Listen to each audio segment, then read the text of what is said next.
Bom, pessoal, vou abrir um vídeo aqui um pouco mais explicativo, porque nosso conteúdo sempre tem esse caráter um pouco mais técnico, né? A gente não faz vídeo aqui muito sem esse conteúdo, né? Bom, então aí eu consegui uma ferramenta aqui que dá pra gente fazer um vídeo explicando algumas questões de conformação que muita gente vem perguntando ao longo do tempo, né? Muita gente me perguntou ao longo do tempo o porquê do uso de cães mais tradicionais, o porquê do uso do MacGyver. Na verdade, nem foi eu que usei o MacGyver, né? Foi o Fábio, mas foi numa cadela criação nossa, criação do Fábio, e a gente acabou adquirindo um casal, né? E eu venho falando para as pessoas por muito tempo que é realmente para contribuição, né? Contribuição do contribuição morfológica, contribuição de temperamento, mas mais morfológica. E eu queria explicar aqui nesse vídeo, até com essas imagens, o porquê, né? O que acontece? Os cães mais funcionais, principalmente aqueles que seguem o padrão HBA, eles seguem uma proporção de posteriores que a HBA prega, que é uma proporção onde o fêmur é um pouco mais curto que a tíbia é mais longa, né? E como todos sabem, nossos cães têm uma forte tendência para o KC. Então, obviamente, com a introdução de cães mais tradicionais, com a introdução de cães que seguem mais o padrão HBA, a tendência é que a gente ganhe essas características, né? Então, aqui eu coloquei essa foto aqui, ó. Deixa eu ampliar aqui.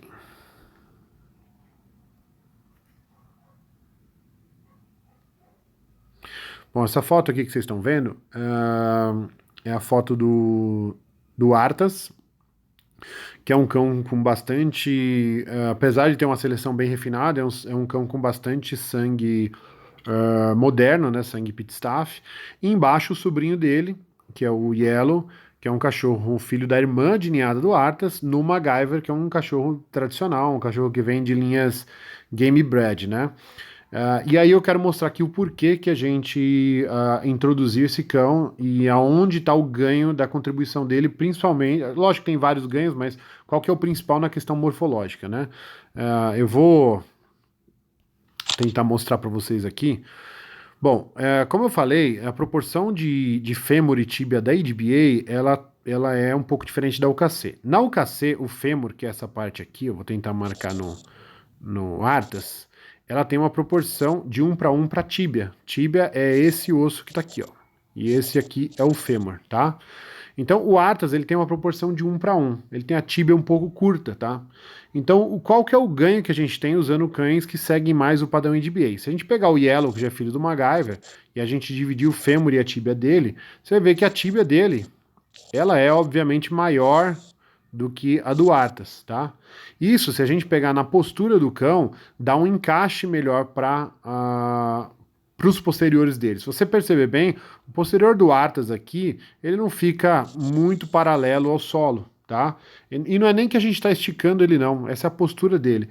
No Yellow, a linha dorsal ela fica tão harmônica quanto a do Artas, porém o posterior um pouquinho, o metatarso traseiro um pouco mais posterior, aliás, um pouco mais perpendicular ao solo aqui, entendeu?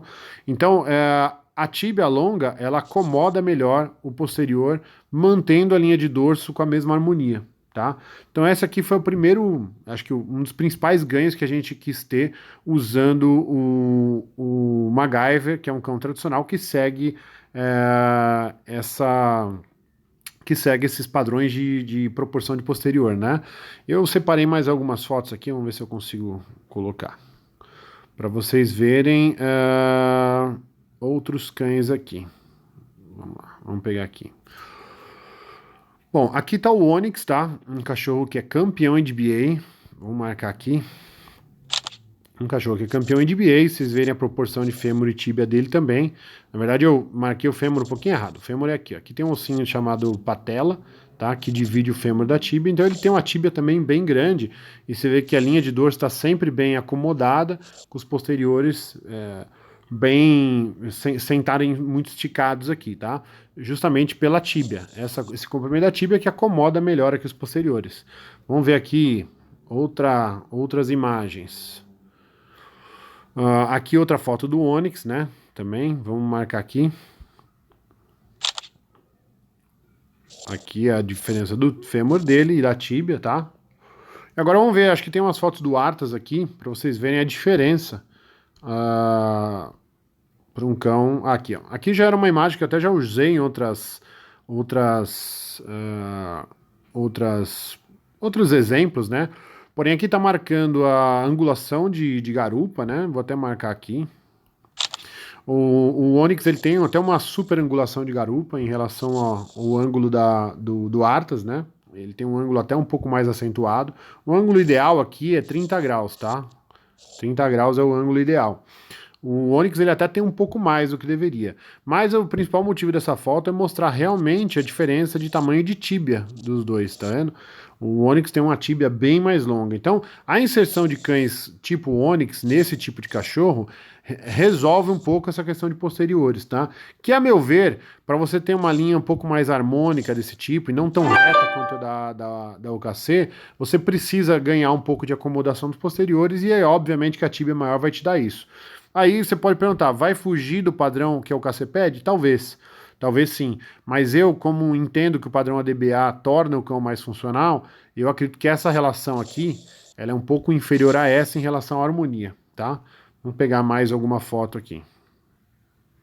Bom, aqui tá mostrando o próprio MacGyver, que é o pai do Yellow, mostrando também o comprimento da tíbia dele. Ó, um cão que tem uma tíbia bem grande, e foi justamente esse um dos principais ganhos que a gente quis ter com o cruzamento na Cell, que foi a irmã do Artas, né? Então, se a gente pegar o Yellow, na comparação com o Artas, ele é um Artas com uma tíbia maior, justamente um ganho vindo do MacGyver, que é um cão que segue o padrão ADBA, tá? Vamos ver a próxima aqui. Bom, aqui um outro exemplo é o Lúcio, também um cão campeão ADBA, você vê o tamanho da tíbia dele, ó, uma tíbia bem longa, um cão exemplo aí, que é inclusive irmão do Onix, tá? Então, vamos seguir mais exemplos aqui. Bom, e aqui o Artas mostrando realmente, para quem nunca reparou nisso, uma tíbia bem mais curta, talvez até uma proporção ideal, né, de 1 para 1, que é a proporção UKC, porém é uma proporção que, a meu ver, está um pouco ultrapassada. A gente prefere mais a proporção ADBA, que essa tíbia é um pouco mais longa, tá? Isso acomoda melhor esse dorso, tá? Você vê que o Artas, quem já viu o vídeo dele, ele para assim, não é que a gente está forçando ele a ficar esticado, não. Porém, se ele tivesse um pouquinho mais de tíbia, esse metatarso ficaria um pouquinho mais perpendicular ao solo, tá? Ver se tem mais alguma foto. Acho que é isso aí. Então vamos voltar lá na primeira foto, aqui, que é justamente a comparação do Artas com o sobrinho dele, que mostra nitidamente que a diferença entre os dois está justamente no ganho do comprimento da tíbia, tá? Que é justamente o que a gente quis introduzir com a introdução do MacGyver nesse sangue. A mãe do Yellow é a irmã de ninhada do Artas, tá? E você vê que a gente conseguiu preservar muita qualidade muscular, a qualidade de linhas e tal, porém ganhamos a tíbia que estava faltando no Artas lá, tá? Então, assim, gente, isso aqui é um papo um pouco mais técnico, eu estou usando cães meus ou de amigos para fazer esse tipo de comparação. Não é uma crítica nem ao Artas e nem a nenhum outro cão, é mais realmente uma explicação um pouco mais técnica para as pessoas começarem a entender um pouco de conformação. Porque eu acho que realmente conteúdo e informação nunca é demais, tá bom, pessoal? É isso aí, obrigado, hein?